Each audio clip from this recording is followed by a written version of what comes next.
Welcome to MSL Talk with Tom Caravela, a podcast specifically designed for MSLs and all things field medical.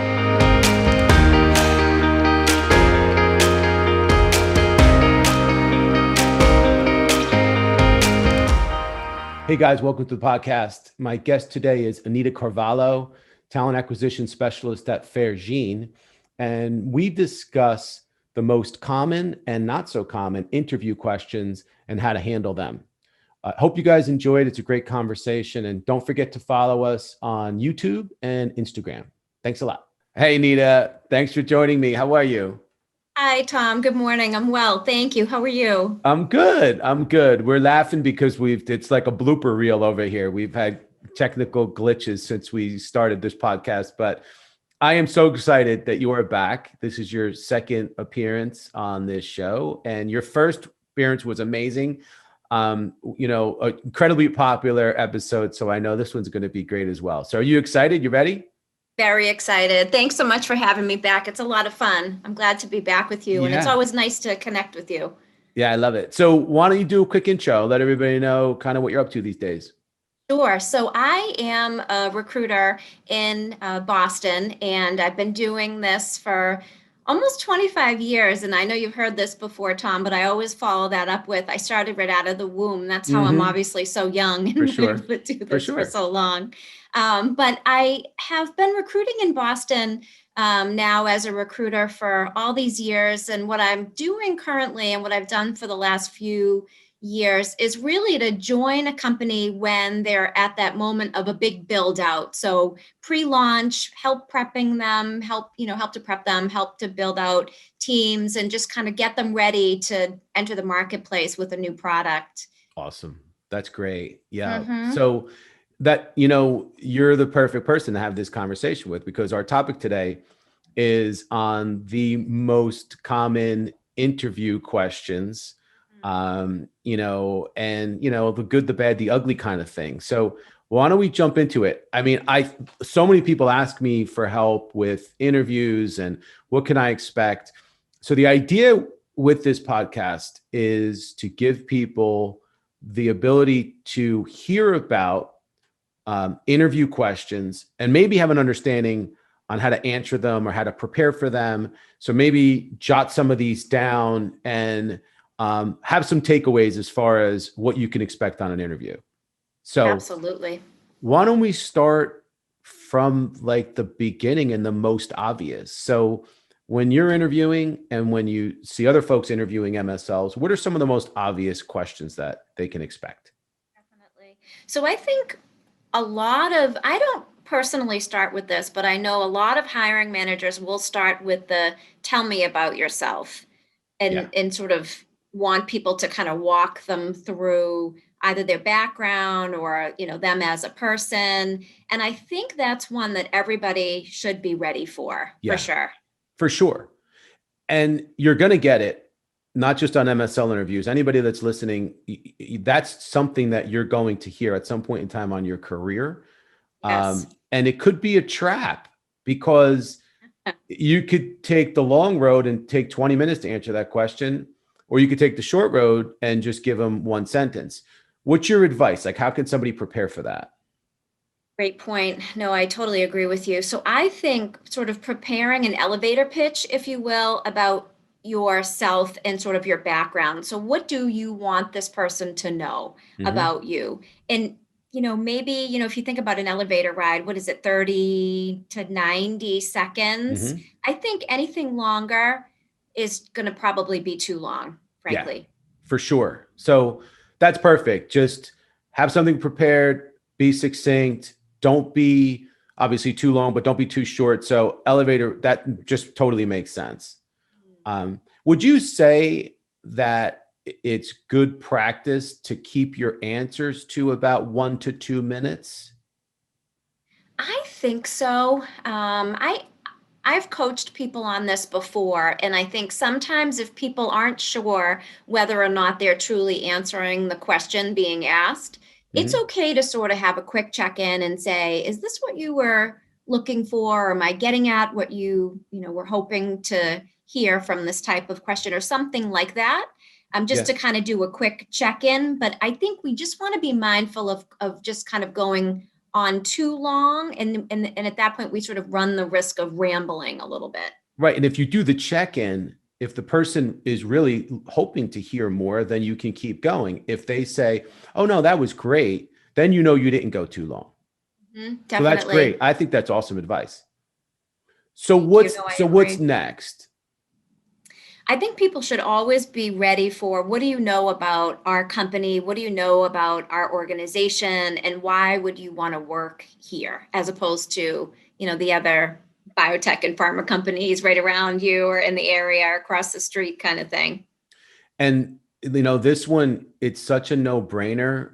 You not only should you expect it, but you should prepare your interview knowing that that's question's going to come up, whether it does or it doesn't. The preparation that you put into that question is going to help you throughout the interview. So you need to do it anyway.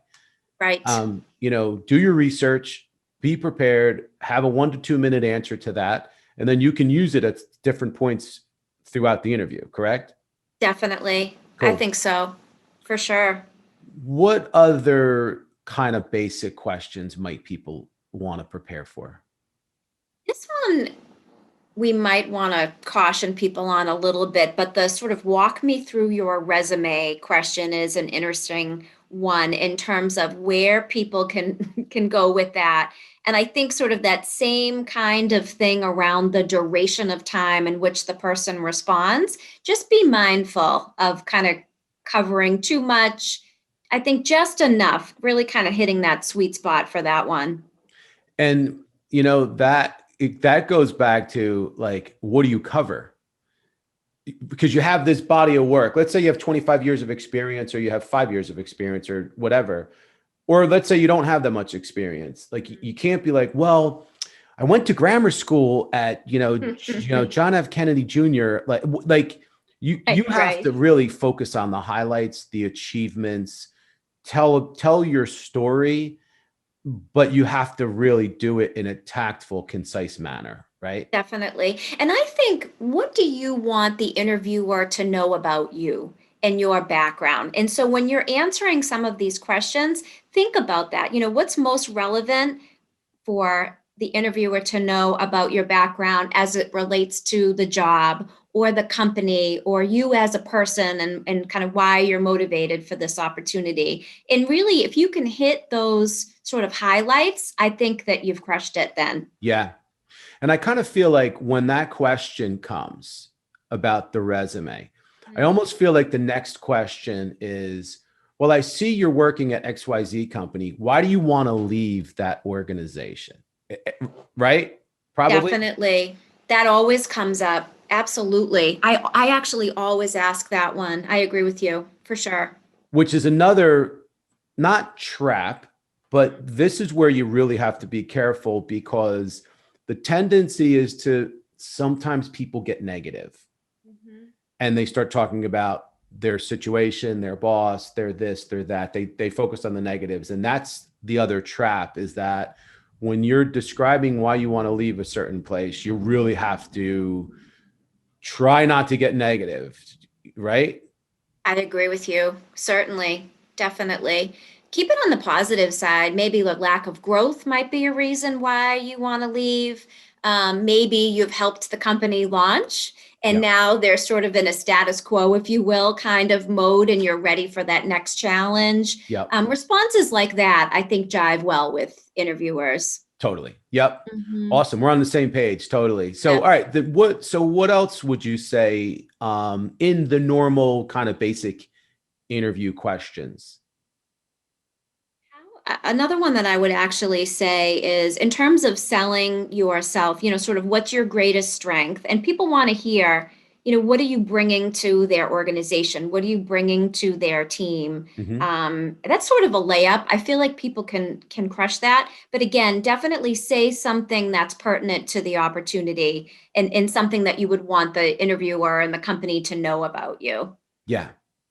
Yeah, I agree. I think that it's so commonplace for people to want to know what you feel your greatest strength, your greatest weaknesses are, what you can do better.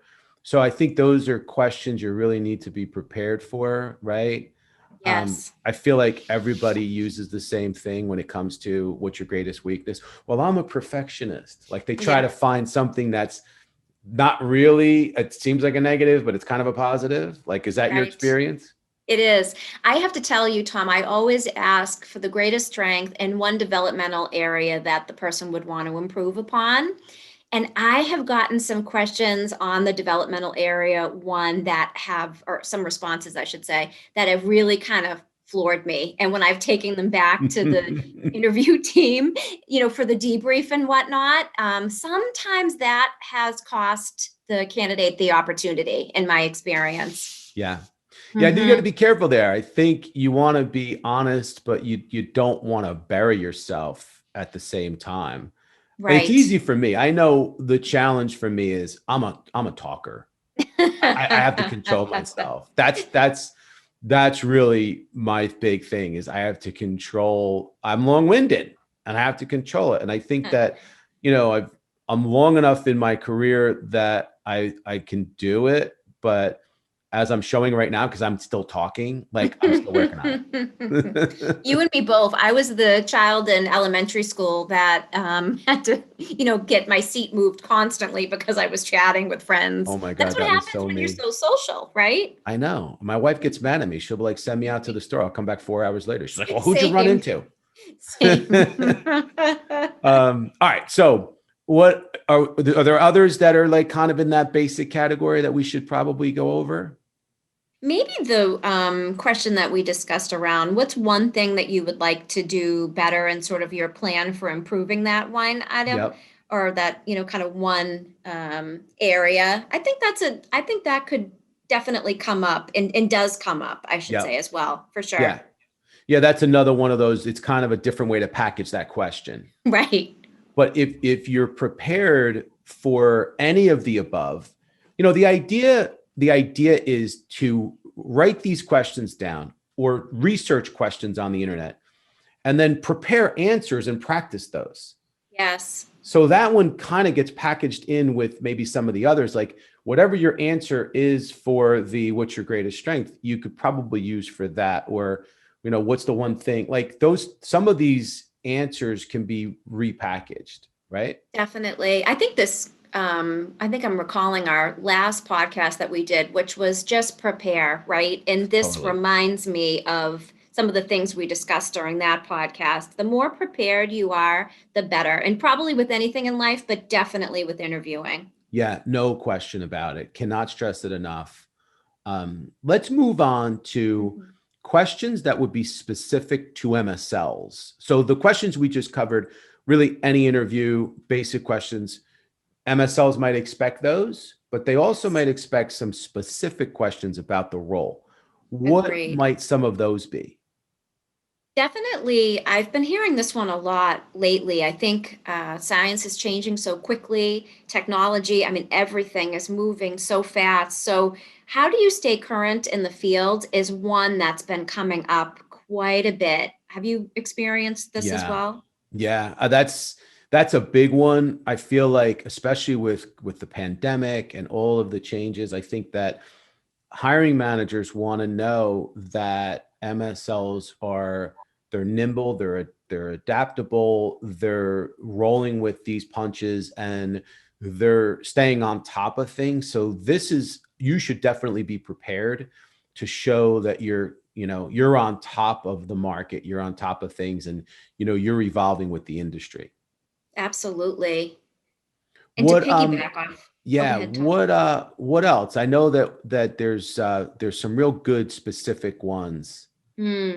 I was going to say to sort of piggyback off that last one, and with respect to the pandemic right now, how do people go about building relationships, particularly where we're all at home and we can't have those face to face, in some instances, interactions like we used to be able to? You've got to draw upon a different skill set, I think, in terms of when you're building a new relationship with somebody that maybe differently than you might when you would be able to meet them in person kind of back in the day pre-pandemic. And, you know, I think that that actually could be the most important question in the whole interview right now, because whereas a year or two ago, that question may not have been as important. Now with COVID, it's Mhm. so vital because I think hiring managers want to know, well, what have you done over the course of the Yes. pandemic to really make an impact with your, you know, with your KOLs, your customers, whatever, you know, we might call them. Um, and what can they expect if they were to hire you? Yes. Anything creative here, I think would be impressive to Yeah, an interviewer. that's a good one. That's a good one. Mhm. Awesome. So what's next? Mhm. I think another one could be around how you would go about developing a new territory. So many times when MSLs join a company, they'd be handed a list, for Hmm. example, we call them, and that might be different KOLs in the region that have already been developed. But that's not always the case. And sometimes the list is incomplete. So I think hiring managers want to know, okay, if I'm sort of handing my baby over to this person, what are they going to do with it? And how are they going to approach it? And where are they going to take it? And this is an important one that comes up as well. It's yeah, exactly. I think like equally as important as the last one, only because again, it's another question that kind of relates to the whole pandemic. It also reminds me of sometimes you might be asked to present a 30, 60, 90-day plan. Yes. Not uncommon with MSL positions. Sometimes they'll ask you to do that ahead of time, and then you go over it in the interview. Sometimes they just throw it on you and they just say, hey, Yes. real quick, what would you say a quick 30, 60, 90-day plan would be for you if you were to get this job and you come into this new territory? Just a quick plug. I am preparing an episode for this podcast on how to prepare a 30, 60, 90-day plan, Perfect. coming up very soon. So stay tuned for that. That's coming up in the next couple weeks.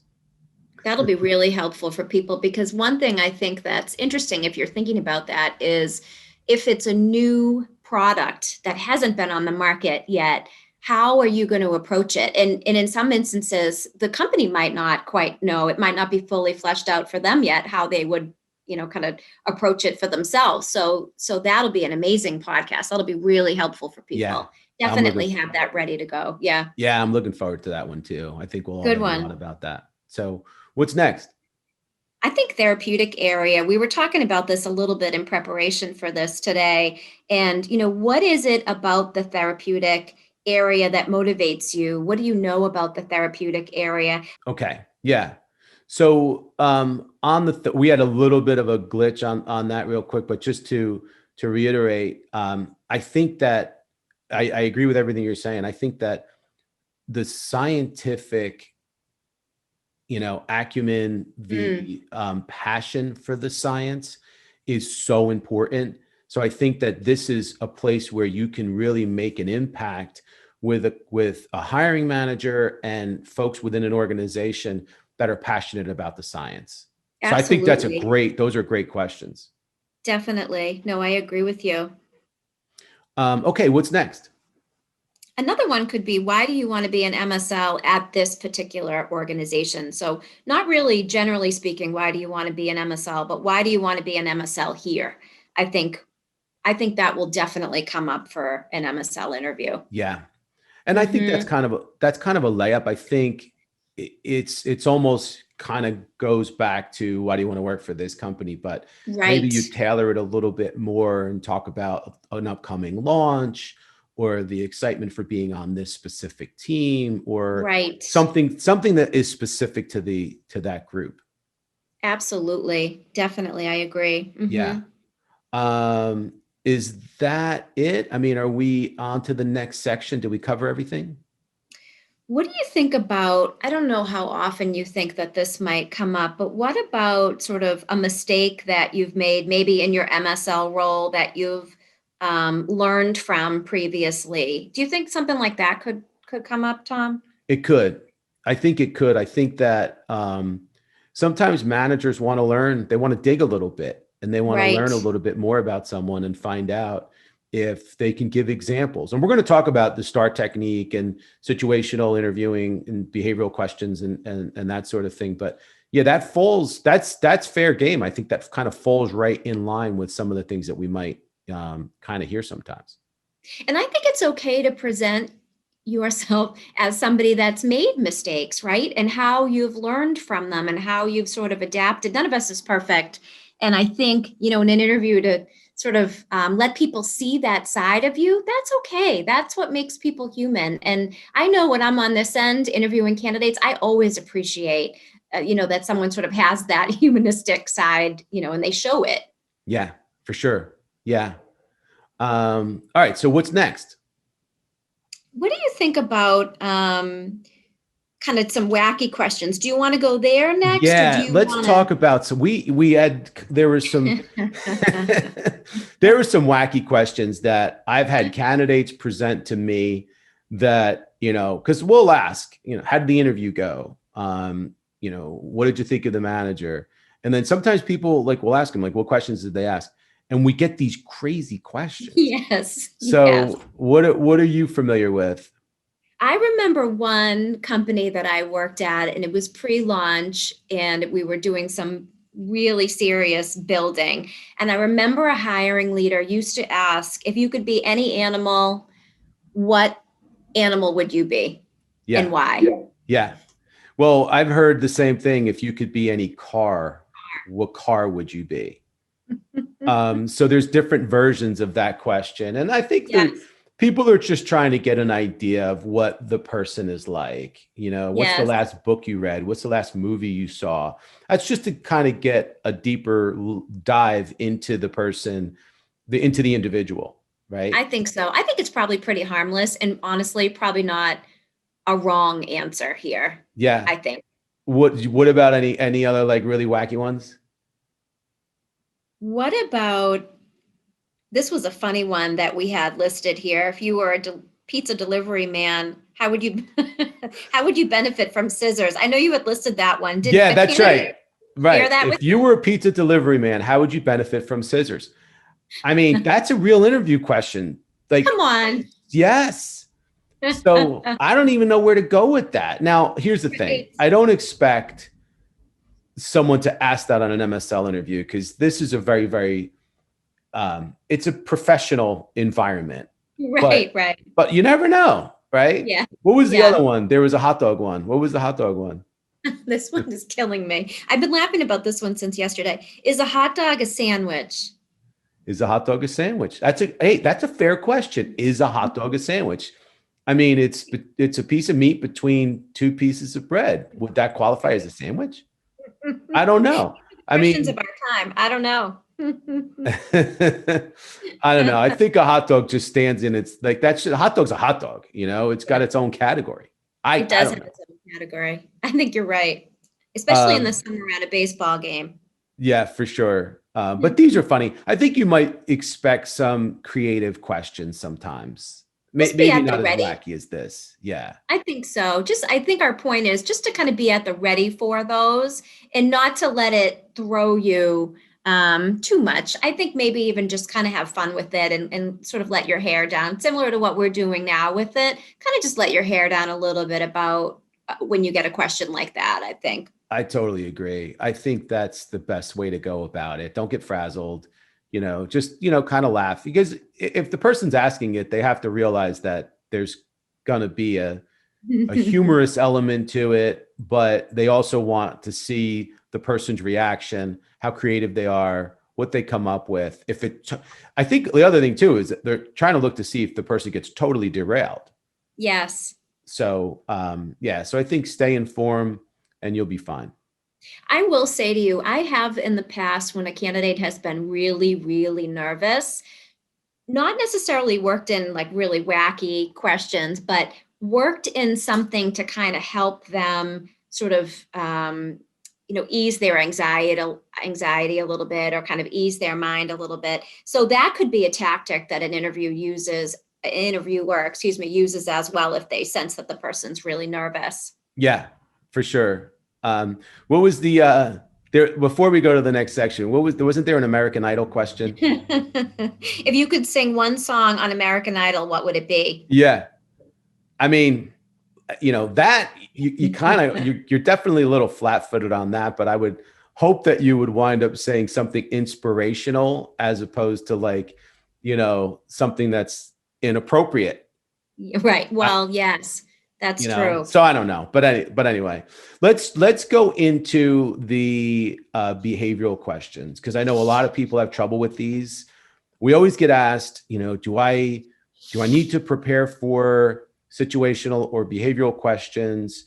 Does the client, do they I kind of almost feel like in this day and age, you should probably like try to prepare for at least a handful of those questions. Like some interviews, the whole thing is behavioral. It's like, wow, it's really stressful. But a lot of other interviews, I think it's maybe just 2 or 3. So what's your advice on these? And what are some examples of them? I've seen both. So I've seen all behavioral and situational, and then I've seen a good mix. I'd say be at the ready, because then you won't be thrown. And again, comes back to what we talked about around being prepared. Yep. The more prepared you are, the better. And I know you wanted to talk a little bit about the STAR technique, and Yeah. I agreed with you on that. And I think it's really relevant here a lot. Yeah, for sure. I think that if you're preparing for an interview and you know that there's going to be some behavioral questions, just type in STAR technique or behavioral questions, and you'll come up with an explanation of what the STAR technique is. It's basically answering the questions through situation, task, action, result. And the one challenge with these situational questions is that it almost leads you into a trap where you wind up 20 minutes later, you finish answering it. That's the beauty of the STAR technique. It just says, okay, just give them a situation that you were in, tell them that what task, you had to try to get through it. And then what the action was that you took from there, and then what was the result. So it's like boom, boom, boom. And then you're still following a 1 to 2 minute answer. So again, I think you need to research it a little bit, because there's more provided on the internet than I think we can cover now. But you're going to get those questions. Like what might be some of the ones that people can expect? Absolutely. So can you give me an example of a difficult work experience and sort of how you handled it? Challenge comes up a lot in these. So what was a challenging work experience or something like that that you had, and sort of how you went about it? And a lot of times people will ask how it got resolved. So be at the ready to provide the solution as well. Yeah. Yeah. I kind of feel like with these questions, one of the best ways to prepare is to think of 2 or 3 success stories, scenarios where you influenced the result of something on a project or you achieved something. Think of 2 or 3 setbacks, challenges, problems, things that were that really like kept you up at night, that you had to resolve throughout the course of your career, because then you can draw back on those. Yes. And then you can construct an answer. So if you have 3 stories of accomplishments, achievements, success, 3 stories of things that were problematic, challenges, things you had to overcome, now you have 6 different things that you can rely on, to like maybe 4 to 6 things that you can rely on when the question comes. And then you just apply that formula, that STAR formula. Absolutely. And if you've got those examples ready to go, when someone asks you a question, it's okay to take a moment. It's funny. I was coaching somebody recently, and we were talking about, in our society, silence, we're not always super comfortable with silence, or just kind of a quiet moment. We're always ready to kind of jump in and respond and say something. But I think when the interviewer asks the question, just take a moment. And it's okay to say something like, great question. I'm going to come up with the best example for you. I'll just take a moment and think about that, and take that moment really, truly, and then provide the best example that you can as it relates back to the question. And to your point, Tom, if you've got 2 or 3 examples of success and 2 or 3 examples of different challenges, then you'll be ready to go with your response to that question. But just come up with the best example that you can, and take a moment to do so. That's great advice, really, throughout the interview process, not just with these types of questions. It is okay to, kind of regroup, as long as you don't go into, as long as you don't go into this frozen phase, like, Right. it's like a ponder moment, collect your thoughts, that kind of thing. But it's great advice, totally great advice. Thank you. No, I agree with you. Yeah. So, were there any other questions that we needed to go over on that section, or do we? We had listed out an example of when you sort of went above and beyond the call of duty in your current job. That's a good one, I think. That's a good one. Yes. Yeah. And guys, keep in mind, it's good practice to Google behavioral questions, situational questions, and just see what the most common ones are. Make a list, not 30 of them. Make a list of maybe 4 or 5 so you can be familiar with what, we pulled up some basic ones. We did. You might want to, develop your own list so that you could put together your own stories and responses. Definitely. And the only other thing I think we listed here was, can you describe how you dealt with a problem colleague in the past, or a challenging teammate, or something like that? It's funny, the more I've been in the business, the more I'm seeing the business sort of evolve to very heavy collaboration, very heavy teamwork. So be at the ready for a positive sort of experience working as part of a team, and then a challenge as part of a team. And everybody's had both, for sure. I think obviously the successful, kind of rewarding experience working as a team is probably an easier one to respond to, but everyone's had those challenges, and it's okay to have those. And I think if we're sort of presenting that we haven't had a challenging situation in that sense, it's probably a little less realistic. So, and again, kind of showing that humanistic side, and showing that side of yourself, I think is really important here. And I think it really is very helpful. For sure. And it's funny. You reminded me as you're saying this. So as you're answering these questions, you bring up a good point. Everybody is looking for team players. Yes. Everybody's looking for folks that can show that they are collaborative, they're goal oriented, and they like to help the company, help the team move the needle. So if you use that language when you're answering questions, like, really pay attention to how you're answering the questions, what language you're using. Be positive, obviously, throughout all the dialogue, so that you can really leave that impression with each person, this positive impression with each person, that you're a team player, you're collaborative, that you are goal oriented, and you achieve results, and you've helped the team be successful. I think that's really important too. I do too. I agree with you. So last section, just to touch on real quick, I know that one of the things that you had mentioned to me that you're seeing as a trend in the pharmaceutical industry is towards patient-centric goals, patient-centric, I guess, initiatives as it relates to organizations that are really, obviously, in the pharmaceutical industry. It always comes back to the patient. So what types of questions have you seen out there as it relates to this sort of thing? Definitely. To your point, yes, I'm seeing more and more of that. And we sort of talked about that a little bit in preparation for this. So even, what does patient centricity mean to you? And I think employers are looking for people that are motivated by the patient, and sort of the end game of getting the treatment in the hands of these individuals, and helping them, and to cure and make them better. I'm seeing a lot of that as of late, for sure. Yeah. It's interesting you should say that, because very recently I had a hiring manager say to me, he said, don't mention this to any of the candidates that are interviewing, but I'm going to tell you right. This is what he said to me. I'm going to tell you right now, Interesting. if they don't mention the patient and being patient focused, I'm not going to be interested in them. I was like, wow.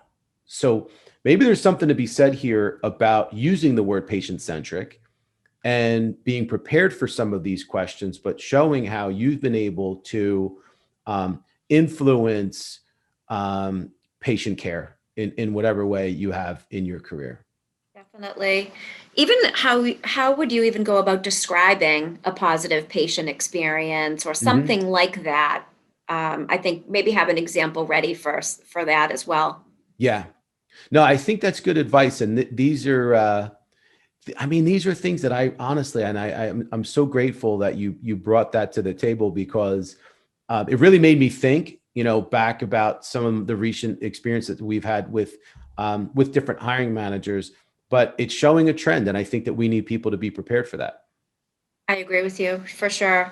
Yeah, awesome. Maybe even not only in MSL interviews, Tom, maybe just kind of across the board, people should have something ready for that if they're going to be in Oh kind of yeah, biotech, farm, right? for sure, for sure. I Mm-hmm. just think that it sends such a good message, and I think that it will resonate with everyone. I don't see the downside in it. I Where, agree. yeah, because I feel like one of the things we always hear and we try to express to candidates is that companies really want people that are in line with their core values. So we always recommend go to a company's website, look up their mission statement, look up their core values, and try to mention that, bring up the fact that the company's core values are in line with your core values. Um, you know, Patient outcomes should be a part of that, Yes. because it's a part of really all of this. Definitely. I love that. And I actually really love that response when I hear that from candidates when they say, "Hey, I looked up your website. I saw the core values. I saw the mission statement, and it's very aligned with how I personally feel." That's what I think that's a great, and if it's sincere and truthful, I think that's a great way to go. I really Yeah, do. I think that's really huge. And then I think the last thing is, so we spent this whole podcast talking about questions that you should expect, but the way we should end it is that you should have questions for the hiring managers, right? Always. Definitely. We talked about this on our first podcast as well. Be ready. And I think you even mentioned something about sometimes candidates telling you that they just froze when when the interviewer said, "What questions do you have for me?" Don't freeze Yeah, and be no. ready for this. Have 3 questions prepared, right? 3 or 4 questions prepared. Like, you don't want to bombard people, but you want to show real genuine interest. And maybe those questions are about the company. Can you tell me a little bit about, what it's like working here? How do you like working here? Show genuine interest in the organization. I always like the question, can you describe the ideal candidate for this role? That's a So that you great can one. take a look inside. It's like you're asking for the answers to the test, Yes. right? Because then Yes. before you're finished with the interview, you thank the person for their time and say, I can't tell you how excited I am about this opportunity, because my own core values are in line with boom, and you recite what they just told you about the company. And then Yes. you could say, and I think I'm the perfect fit for this position because, and then you recite what they just said the ideal candidate looks like. Absolutely. To the extent that you could support that, Yes. but that's how you really make that connection. I agree, definitely. I think everybody should have this should be a layup. I think everybody should be able to come up with questions easily. Another Mm-hmm. thing that I think we talked about on our previous podcast that I personally really like a lot is more often than not, an interviewer is given the list of the agenda of the folks that they're going to meet with that Mm-hmm. day. Yep. If you can take a little bit of time and look up the folks on the agenda on LinkedIn, for Yep. example, Yep. and then research their backgrounds, and then when you get to this section of the interview, when it's your turn to ask some questions, maybe you could even ask something specific about that person's background. I looked up on LinkedIn. I saw you went to school here. I wanted to talk to you about this, or I saw that you worked at this organization. That must have been an amazing opportunity when you all launched this product, that kind of thing. That's always the most impressive to me. That's huge. Huge. You're putting the pieces together. It's like you're almost creating an instant connection by doing that. So yes, I think that's huge. I think that's great advice. Or if you see something like if there's news that came out, people always like to be congratulated, right? Yes. Oh, hey, wanted to congratulate you on, just heard about this, whatever it might be. So many little, I don't want to call them icebreakers, but so many little, ways to make connections and really leave a good impression with folks. Yes. Obviously, the best way to leave the best impression is don't forget the thank you note, right? Definitely. We talked about that before. Yeah. Mm-hmm. So that's, we can leave it at that. We can leave it here, because I feel like that's the best way to always end the interview is by, obviously thanking the person while you're there, but then following up with the thank you, right? Definitely. I agree. And this is where I have to thank you, because we're up. Our time's up. You are the best. Thanks. I feel like, did we just talk for 5 minutes or was it like 35 minutes? Seriously. We always do that, and I always enjoy it. I really appreciate it. I can't wait till the travel ban is off and we can, you can come to Boston and we can have dinner. We always really enjoy seeing you. I can't wait. I cannot wait. And I thank you again, and stay safe with the craziness and stay warm with the cold. You do the same. Those are your closing remarks. All right, my friend. Thank you again. This was awesome. Thank you. My pleasure.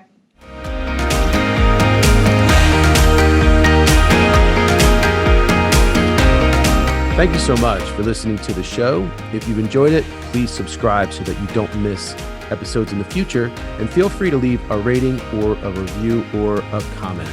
Thanks again, and I look forward to seeing you again soon.